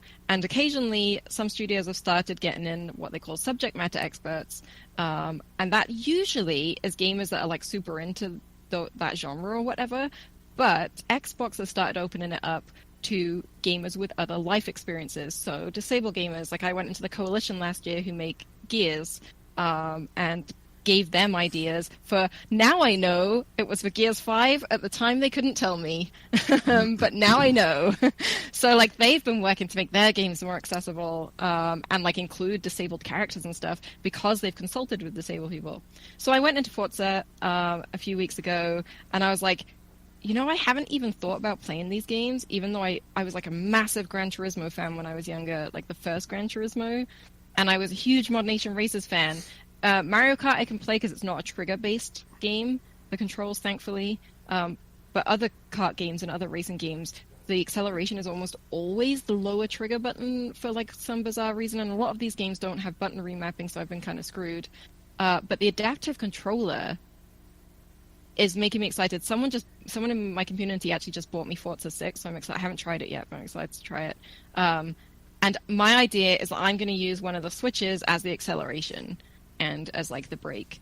So I can literally just like use gravity to let my elbow or my hand like push down acceleration and then like lift off when I don't need to. And like it's really small movements, so it shouldn't cause me as much damage. So I'm really excited to try that with the controller for sure. But in general, I usually play action games and adventure games, so it's going to be a departure for me for a long time. But I'm excited. This whole interview went way longer than I was expecting. I think it may just be an episode all on its own for the podcast, which, saves us some work, Ryan, so we can just sit back this Sunday, give the rest of the guys a finger, laying back, and just have a beer. Well, I'll drink the beer, you'll watch me drink the beer. How's that sound? Sounds like a normal Sunday. But one last question, and this one I can't help but ask. The community thought it up, and I was like, yeah, that's a good one. Do you ever wish people would just start saying you're a gamer instead of insert adjective here, gamer? So instead of I'm a disabled gamer, I'm a accessible gamer, I'm an able gamer, I'm just a gamer. Or do you enjoy the term? Well, sorry, I interrupted you. No, it's all good. My enthusiasm. That's kind of what I was expecting, actually. But go ahead. Yeah, it's actually something that I put into my very emotional talk that I keep rewriting and giving at different points. I can't remember the actual line because I haven't practiced in a minute. But like once I've given a talk, I don't think about it again until I have to give it again. But my talk is something like it goes. It's like this big emotional like journey of like my experience, like things that have happened to me medically, what gaming means to me, why I love video games, why I love the industry, why I love developers. And then I kind of wrap up by saying the games that developers make are so incredibly important to us as disabled gamers. They give us more experience than we could get in our lives. They enrich our lives so much. And when they give us the options to customize the game ourselves, to make it adaptive for us so that we can play it, so we can play it alongside other people in our community, whether that's a multiplayer game or a single player game, it doesn't matter. Like there's something to be said for being able to play single player games and talk with other people about it and get hype about it. Like Horizon Zero Dawn is my favorite game of all time. That game was incredibly special to me last year. It wasn't the most accessible game. They need to improve it for the next one, which I believe they're working on. But even so, the story and the experience of that game was so special to me, and being able to share that with other people that aren't disabled, like just being able to share it with anyone, that's where we go from being a disabled gamer to just being a gamer like anyone else. It's like when we can share in the same profound experience as other people. And it's just, I can't describe the feeling of like, I am disabled. I'm proud of being disabled. I want people to recognize that I'm disabled, because when they don't, that's when we get excluded, and that's when we don't get accommodated for, or like accessibility doesn't happen. But at the same time, once that is done, that's when we see the beauty of just being like anyone else, because we just experience it. Like we're like anyone else. Anyone can be disabled. Anyone. It's something that can. It's not even a permanent thing. I mean, it's temporary disability happens all the time. People break their fingers or sprain a wrist or whatever, and they might change their button configuration for a week because they favor one hand or something. And it's those options that are so necessary and so crucial to creating an accessible and inclusive experience for everybody. It's all about the options, really. Mm-hmm. One thing I wanted to add, though, was that games are becoming more and more social every day. Mm-hmm. And it's no longer a thing when you like start up a game. It's becoming more and more rare where people think, this is what I'm going to do during my game session. I'm going to do this, and this objective. Nowadays, people fire up a game and check to see which of their friends are on before anything else. Mm-hmm. Yeah, or they're watching on Twitch, or like we're streaming on Twitch, and you're like like even when it's a single player game, like I'm a huge fan of single player games. I don't want them to die. Like I'm one of those people that's just like, no, don't take my single player games. I love the stories. Right. And Yeah, totally- me too. Totally saw you playing. What was it? Life is Strange. Beyond the Yeah, Storm. yeah, yeah. Yeah, so even when it's single player, it's social these days. Like whether it's Twitter or Twitch or like even Horizon Zero Dawn was before I was streaming, before I was brave enough to be streaming. I people have been asking me to stream for years because I have a fairly decent following on Twitter, and I always live tweeted my gameplay. And people were like, "You should stream." I'm like, I don't want to be harassed. But like it turns out, like once you build a community around you, they're so freaking supportive that fuck the trolls because they don't get a word in edgeways, you know. So like even like a Horizon Zero Dawn with the photo mode, and like you can share that from your console and it goes up with a hashtag, and then you meet other people that are doing the same shit, and it's just like everything is community. Everything these days is all about community, and all anyone wants, in my opinion, all we want as humans is to belong to a tribe. Like, I feel like that's like a fundamental need of being a human being. I'm very antisocial. I'm very nervous and anxious, and I don't socialize very well. But at the same time, I have that deep need to be connected to other people.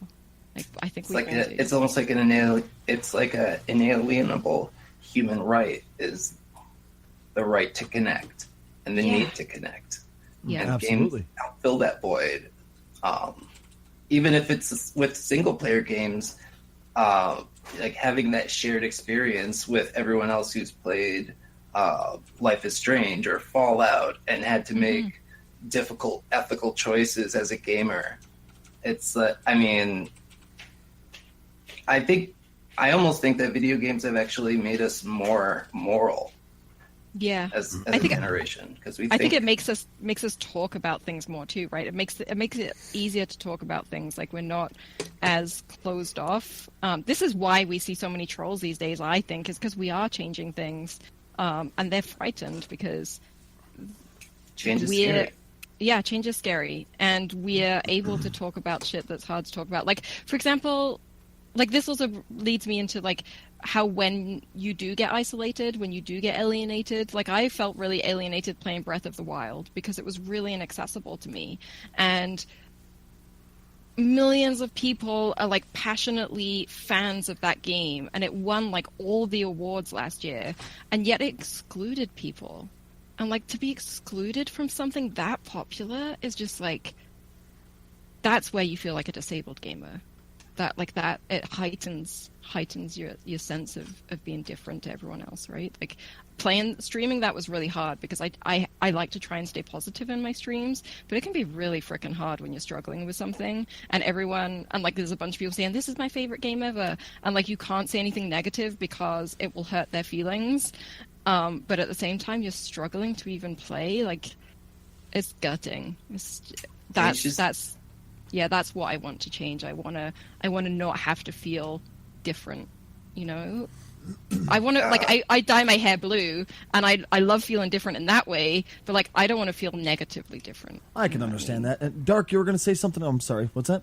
I was just going to say it's because of people like, you know, Cherry and Gommel and the Accessible Gamers and Able Gamers and Special Effects that give me a brighter outlook on my son's life. You know, so at the moment I'm sitting there, I'm looking at the world, looking at the gamers, I'm thinking, he's going to be treated horribly, he's going to get bullied. But I'm looking at people like Cherry and Gommel who are trying to break these barriers and you know, make people realise that no, everybody's a gamer.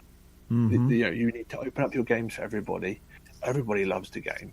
You know, and people, you know, they're being invited to these conferences, to these get-togethers, to encourage people to go, you know what, everybody has the right to game. Everybody deserves to do what they love, to have an opportunity to do what they love. And you know, personally, it's just me just wanting to say, I really appreciate everything, all the hard work that everybody's putting into, you know, and seeing Cherry speak.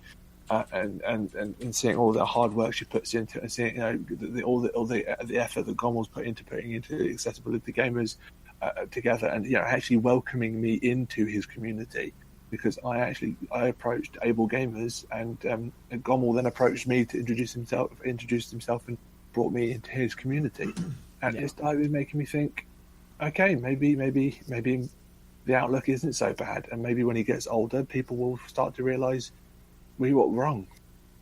maybe it is time for us to sit there and think it's time for change. Yeah, and you know what? You would not believe how many times other disabled gamers play in communities and they don't out themselves because it can be hard. Like being a woman in games is really hard, right? Like everyone knows that. It's something that's starting to be recognized now, thank God. So a lot of, like, I grew up playing Command and Conquer and I learned really quickly. I didn't tell anyone that I was not a boy because as soon as I told anyone online, that was like my first experience of online gaming was Command and Conquer. As soon as I mentioned that, they told me I was a liar, or they called me all sorts of horrible names, especially because I beat a lot of people. And so, like, you learn not to out yourselves, and disabled people are the same way, regardless of their gender or race. And yeah, I'm sure it's the same for people of like racial minorities. Like, you just don't out yourselves if you don't use voice and it's not clear that you are disabled or a different race or a different gender or whatever. You don't tell people because you don't want to invite that kind of harassment. But you'd be amazed at how many people. I've heard this story from other disabled people that have been playing with they're disabled. They've been playing with another disabled person in a clan or a guild or whatever for like 2 years. And it's not until they meet in person, they're like, holy shit, we both use a fucking wheelchair. What the hell? Like, because you don't out each other. Like, we're starting to be like with accessible gamers and with like my community and able gamers, we're starting to build our own like havens and communities where we are accepted and loved and people protect us and work with us. And like my mods, I love my mods so much. They're like the best people because they protect me and they look after me and they help me.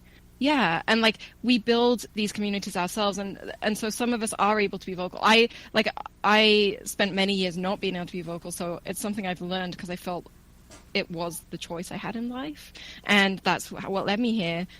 And so I'm really grateful for you saying that, Doc, because nothing makes me prouder as a person to know that I am making a difference for other people that aren't as strong or maybe can't speak up or can't out themselves or need a space where they feel like they belong, because I've been there. It sucks to be on the outside.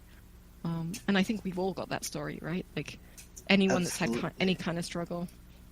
I mean, one thing I've noticed ever since I started this whole thing was that I got a great deal of sympathy and support from the majority of like able-bodied gamers, because the majority of gamers in general know what it's like to feel like they're on the outside or feel excluded in some way, and I mean, or just feel different. I mean, it's like it's nearly part of like the gamer stereotype.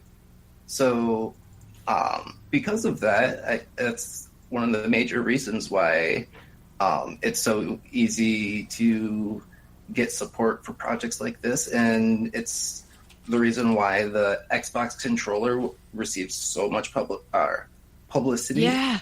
And yeah, like that was I just got to say that was a huge thing because it got leaked. And we were like, shit, it's been leaked. And we all knew it was being announced that week anyway. But like sometimes a leak can be a really good thing or it can be a really bad thing. And we were all sitting on the edge of our seats going, now what? Because we were expecting backlash. Because look at Cuphead. Cuphead was full. Like, this was when accessibility first became mainstream talk, was Cuphead. And people wanted accessibility options for Cuphead. And like the vocal minority were like, no, fuck you. This isn't for you. And that was a toxic time in accessibility that was like really awful time to be vocal. Like I was chased off Twitter for like talking about how Final Fantasy 15 had an accessibility page in the hardback guide and things like that.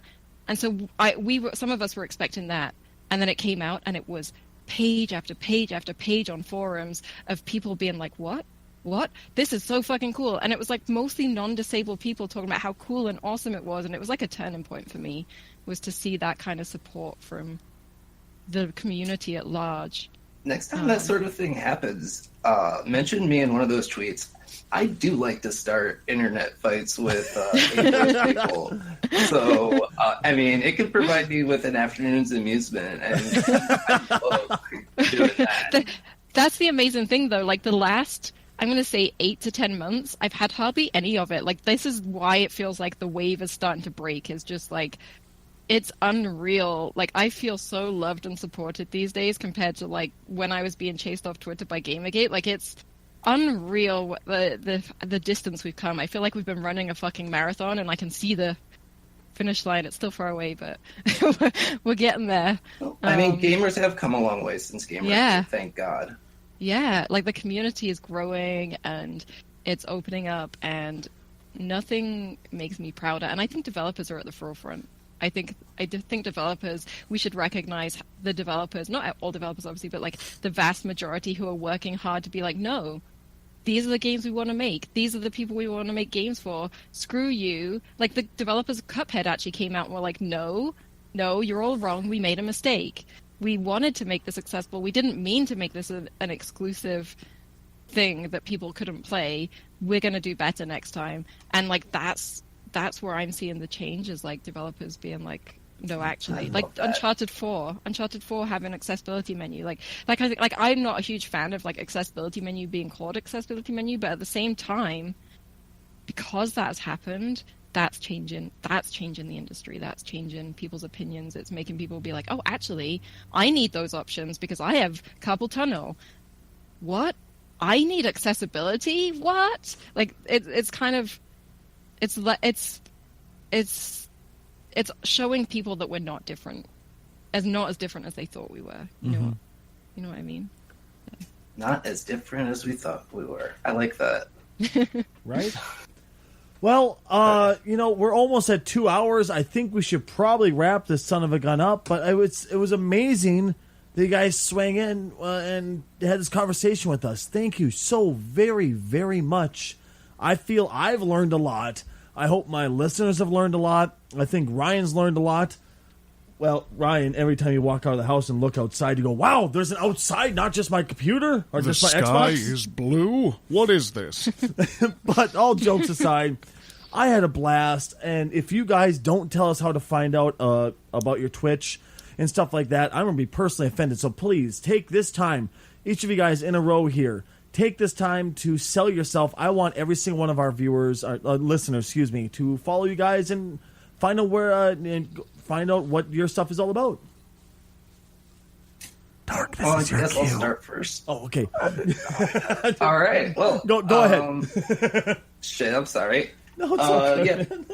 Yeah. You guys can find me on Twitter. Username's Accessible Gamer. And you can find me on Twitch, twitch.tv/Accessible Gamer. And if you are a gamer with a disability, or if you are a content creator with a disability, or if you know somebody with a disability, or even if you think that games should be made accessible so that everybody could play them, then hop on our Discord. We've got a wonderful community of people, and we can be found at discord.me/accessible streamers. And that's my spiel. I'm done honking myself. I'm like a deer trapped in headlights. I'm Dark Hole Sun. I'm obviously, I've got a son with 4-limb cerebral palsy. I'm a rather avid supporter of disability rights. I have decided recently that any money that I do raise while I'm streaming will be going towards any equipment that my son needs. And if he doesn't need the equipment, the money raised will be going towards other disabled people or disabled children in my area to help them buy any extra equipment they need. This is something I decided recently. This is obviously like the massive announcement for you guys. So any money that I raise will be going towards children that need walkers, standing frames, wheelchairs, anything that they need extra, even if it is me having to raise money for these controllers for these children so they can join in with everybody else. I mean, you'll also see me hanging about on Stacy's Discord and helping run his HR department. It's just I like to listen to people. If you've got issues, I usually have very open ear. I generally don't mind sitting there and talking to somebody and making them feel better about themselves and giving them someone to talk to, because at the end of the day, that's all somebody needs. It's just someone to sit there and go, you know what, they listened, and to just help them talk through some of the issues that they've got. That actually leads nicely into me. Thank you. I first of all want to say thank you to Duck and Gommel for sharing their story, because I share my story a lot. It's what I do, and I always feel so privileged when other people are able to do that, because I know how hard it is. And so, yeah, I want to thank you both for doing that. Before I plug myself, thank you. So you can find me on twitch.tv/cherryray or twitter.com/cherryray. On Twitch, what I call my stream is a positive and or like realistic distraction. Like, I'm not the kind of person that's positivity at the expense of realism. For me, I try to be as positive as I can as a person, but I also know that we can't do that 100% of the time. Sometimes we don't like stuff. Sometimes the day has been shit. But what we do try and do, like, for me, gaming is a huge part of my pain management program. It's how I distract from pain so I don't have to take opiates all the time. And so that's what my space is it's a place where we can come together and distract from whatever is kind of niggling at us, whether it's a bad day or it's a mental health issue or it's a bodily issue, or if it's just like someone in your life was shitty to you, like something like that. We come and you can air those. I'm like always happy to be a positive ear to listen, and you can share it with the community or not. You can just come in and say, I had a shit day, let's have some fun, or let's poke fun at this game that wasn't as good as we thought it would be, or like, let's enjoy our favorite games, or like play community games. Like yesterday we had our community day, and we played Mario Kart and we played Jackbox, and we raised money for one of our viewers, like I said, to get him a Scuff controller. And so yeah, you can go to my Twitch page. There is a link there to our Discord. It's open to everyone, whether you throw money at us or not. It's not ever a requirement, because there's a lot of people in my community that are disabled or not very well off or unemployed, so that's never ever a requirement to be a part of our community. But we're just kind of like a happy little place. We have a mental health board if you need to vent there, or a bodily board, medbay. All my Discord is like Starship themed, so like the announcement is the bridge and like things like that, because I'm massively nerdy. Yeah, so everyone's welcome. And yeah, I love accessible gamers too, because I am accessible streamer, so I am also a part of that community. So I don't want to. I'm the kind of community that is not a monopoly. I think we should all be friends. That's what I call my viewers, is my friends. Like every time I get a new follower, I'm like, yay, a new friend. So yeah, come join us. Fantastic. Once again, all three of you, thank you so very, very, very much for joining us today, sharing your stories, and hopefully not only, helping move me quite a bit emotionally, but also moving the listeners' mind, helping change listeners' minds if they thought differently of what accessible gaming was, or maybe we can go further and reach a dev. Who knows? Once again, thank you so much for swinging in and doing this with us. Hopefully soon we'll be able to find an excuse to have you back on the show, because I had so much fun this interview. I would love to do it again. Yay, that would be awesome. That would be fantastic. I had a lot of fun. Like I said, I'm really socially weird and awkward, and I'm autistic, and I find this kind of thing super stressful, but I actually had so much fun. I didn't even notice it had been 2 hours. Right. Well, thank you very much, and you all take care.